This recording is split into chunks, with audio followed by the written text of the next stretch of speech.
Good morning, students. How are you all? Last two classes we have done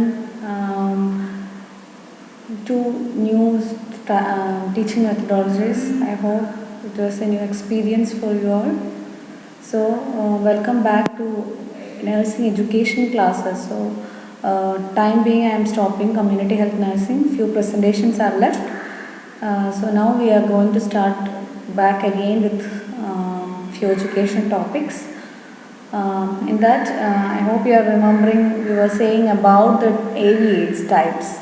So in that we have seen in last class regarding types of flashcards. In that flashcards, flip charts and all we have seen. So today we are going to see about another types of AV/AIDS, that is about the bulletin boards. So we all know bulletin boards. From the school level onwards, we are seeing bulletin boards, also called as notice boards. In the classroom, it is there. Outside the classroom, entrance of the college or the school, you can see the notice boards or bulletin boards. So commonly, it is called as a bulletin board.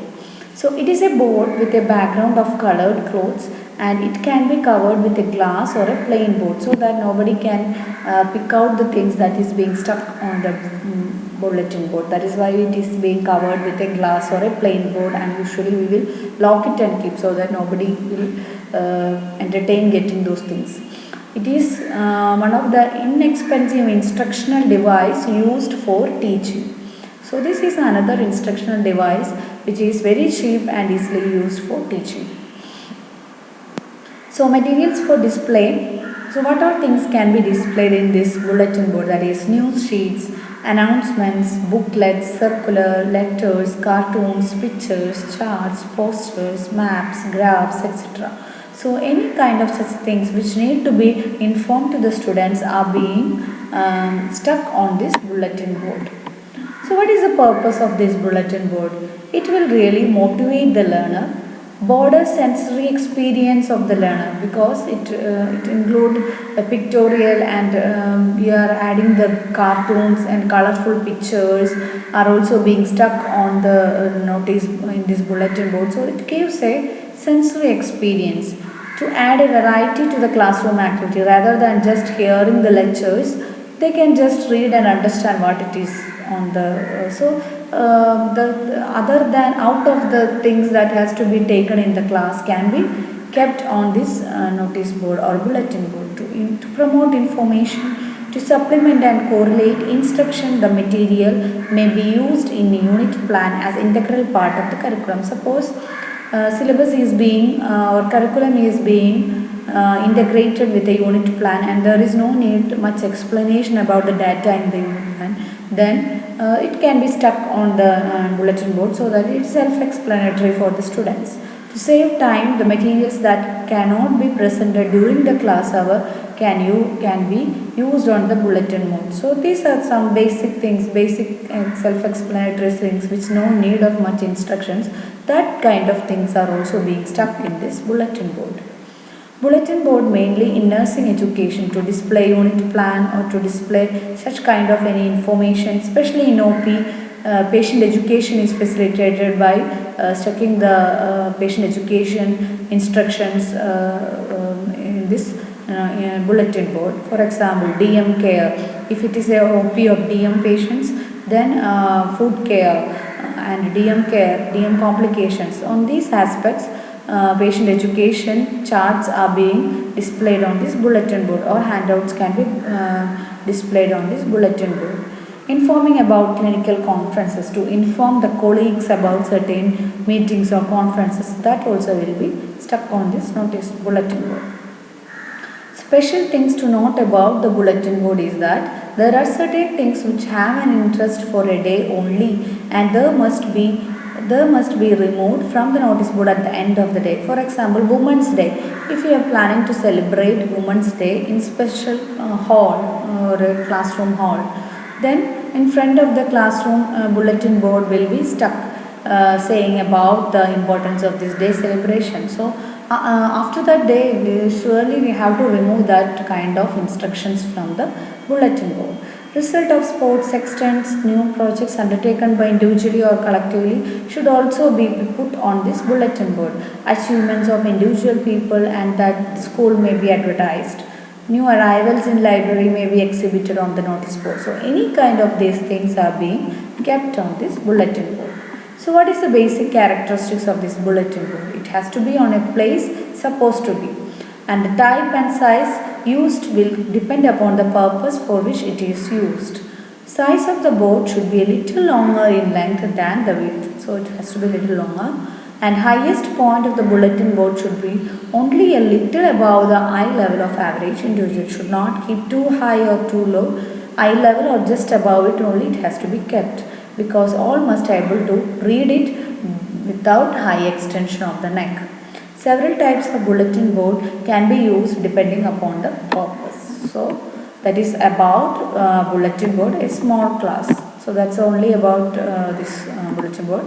Next area, that is about cartoons. You all know cartoons. You might have seen also there are students in your class who very beautifully draw very beautiful cartoons. So what is cartoon? A cartoon is a humorous caricature which gives a suitable message.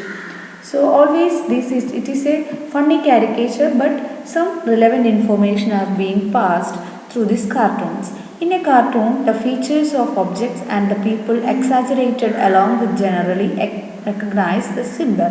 Cartoon has an instantaneously visual appeal and tickling message. So always, especially in newspapers or in walls and all, you can see, especially during the time of election, or if there is any scenario happened or event happened, political aspect or in critic aspect, usually it is being depicted in the form of cartoons. Source of cartoons. So main source of cartoons we are getting from the periodicals. Newspapers also carry the cartoons daily, which are either political or social in nature. In all the newspapers, some or the other part of the newspaper, you can see some cartoons. Special periodicals and magazines carry cartoons on science, management, economics, education. So on all these aspects, you can see the cartoons. So what are the advantages of these cartoons? Cartoons can be effectively used to initiate certain lessons. So there are relevant informations and knowledgeable things are being depicted in a funny manner in this cartoon. So it initiate a certain lesson. A cartoon can be used to motivate the students to start a discussion. Cartoon can be used for making lesson lively and interesting. So it is a little variety or a variety of experience and gives a more sensory experience. So in funny way, serious matter is being told. So that is about cartoons.